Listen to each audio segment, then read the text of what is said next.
Now, in South Africa, thousands of zamas engage in illegal mining, seeking gold and diamonds.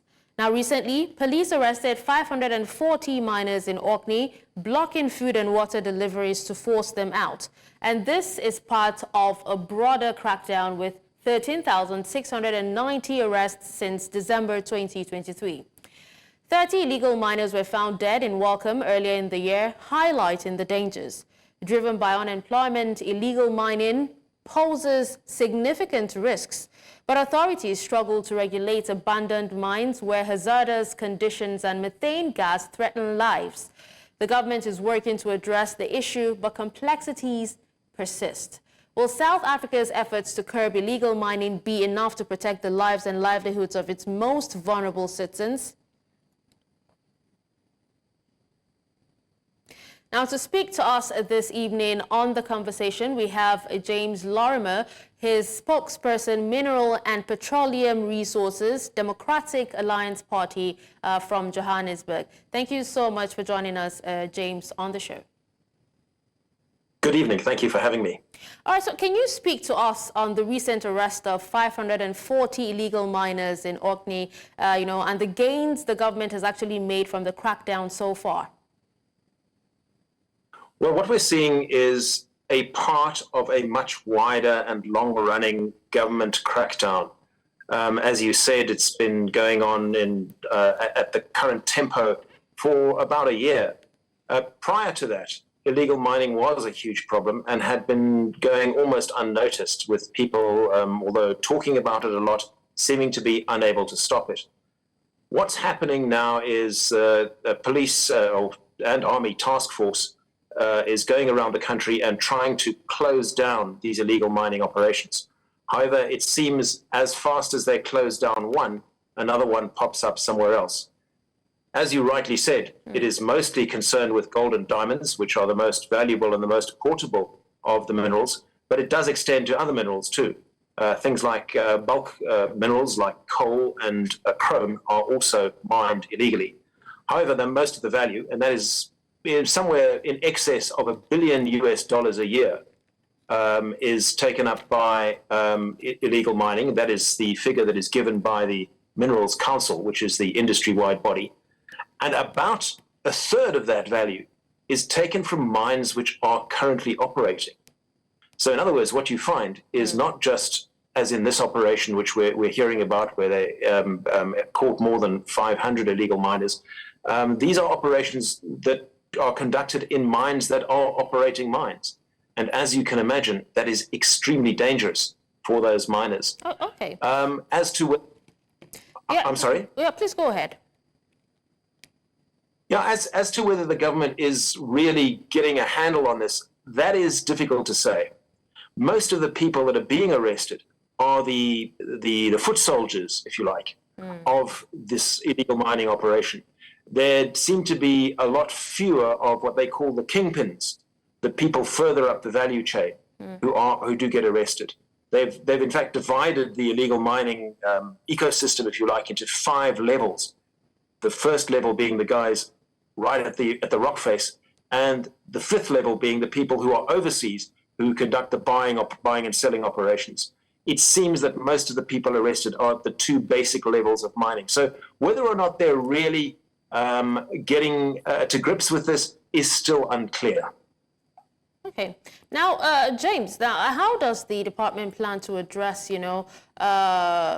concerns? We already talked about addressing concerns of illegal mining, but what about ensuring the safety of, all miners, especially legitimate ones, and looking at the fact that these illegal miners seem to find creative ways of, continuing their operations?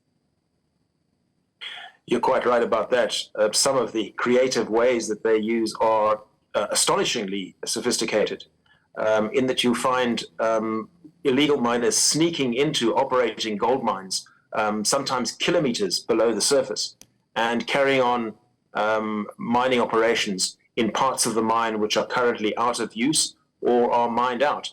And this is inherently dangerous, not only for themselves, because often you find what they're doing is they're mining the rock pillars which have been left behind to hold up the roof, and yet still contain parts of the gold reef. So what they do is they carve out those pillars, and that can lead to collapses, which threaten not only the illegal miners themselves, but also legitimate miners in the same mines. So it's very important for these illegal actions to be stopped. In some cases, there have been successes. You talked about the town of Welkom earlier. That was about 5 or 6 years ago, beset by about 10,000 illegal miners underground in these very deep mines, about 1 kilometer underground. And there has been extensive police action since then, and that has reduced the number down to probably less than 100, the mines estimate. Nevertheless, this was done with a great effort. They had to fill in old mine shafts. They had to make sure that people did not only get into the mines to mine illegally, but also those people in the mines who often stay there for weeks or even months at a time need to be supplied with food and water.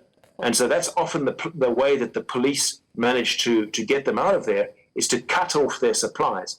And this is what we've seen in this latest case. But there's still some, I read a report where it says that there's still some who have refused to actually come out of the mines.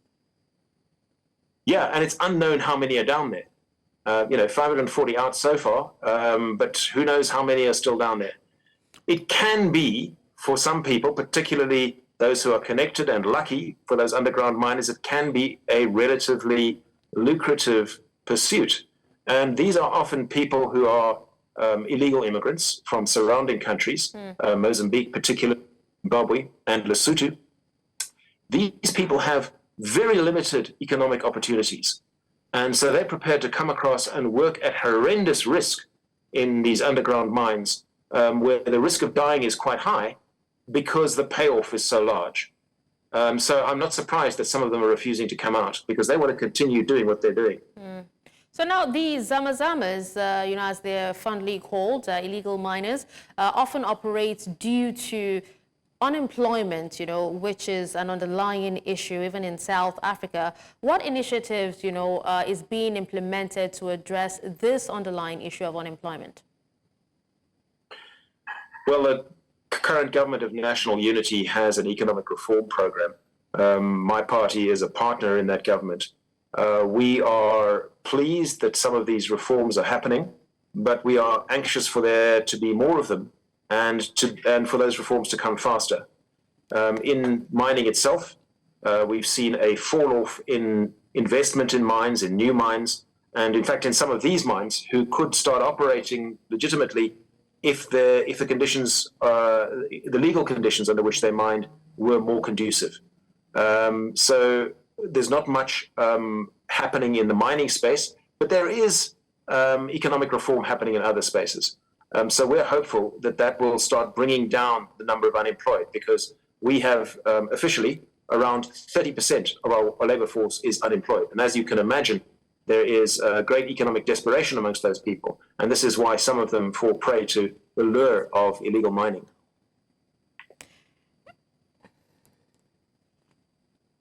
All right. Now, we just...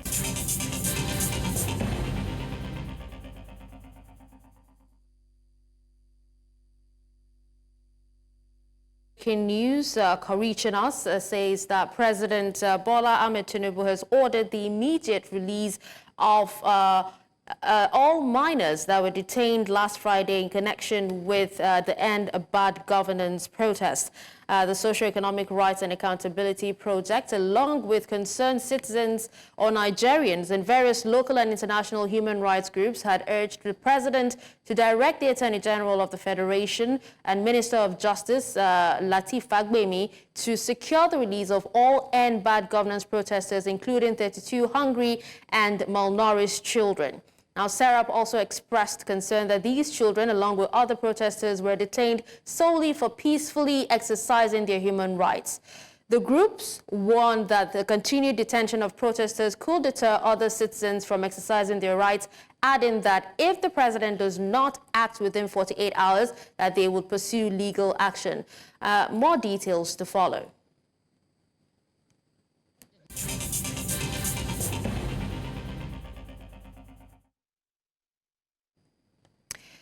Mr. James, are you still with us? Thank am. you for staying with us. We had to take that breaking news. Still talking about, these zamas, what measures will be taken to ensure meaningful community engagement and, benefit sharing in mining affected areas, particularly in rural Black communities? These are very important elements. What we're seeing at the moment is the security forces crackdown. That is an important part of it. What we're not seeing yet is there also needs to be judicial reform. The laws preventing illegal mining are notoriously weak, and the government has been talking for some time about strengthening them, but we're still not certain when we're going to see those new measures. But they are important, and we will not end this until those measures are in place. Then there are ongoing efforts to involve communities in mines in their midst. Some of those more successful than others. There is a strong push by the people who give out the mining licenses, by the department, to ensure that anybody who gets a mining license involves the local community, either by offering financial benefits or profit share, or indeed guaranteeing certain people have jobs in those mines. And all of these measures taken together will, I think, allow the government to curb and limit this illegal mining, because it cannot go on as it is, and we cannot expect under those conditions to have a healthy mining industry. Now, speaking of healthy mining industry, what economic benefits can be derived from formalizing the artisanal mining sector? This is a very contentious issue because whereas the informal mining, the small mining sector is seen as a potential employment opportunity for many people, it is very difficult to draw the line between small-scale mining, which has to be licensed, and the kind of illegal mining that we're seeing at the moment. Quite obviously, small-scale mining that is legal can only happen on the surface.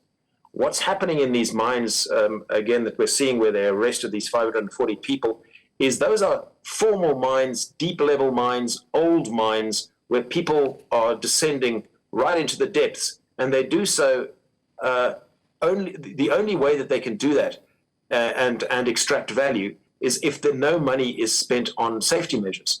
So, for example, these people go down into the mines, there is no proper ventilation, there is no mine safety against collapse, and this is why the death toll amongst these informal miners is so high. So if you have to separate out those sectors to make sure that the only artisanal mining that happens is mining on the surface. So that means things like alluvial gold, for example, or alluvial diamonds, both of which can happen in theory successfully, but there is so much criminality that surrounds this illegal mining industry that it's going to be quite a challenge to make sure that when artisanal mining is allowed, that is kept safe from the criminal elements that surround this whole industry.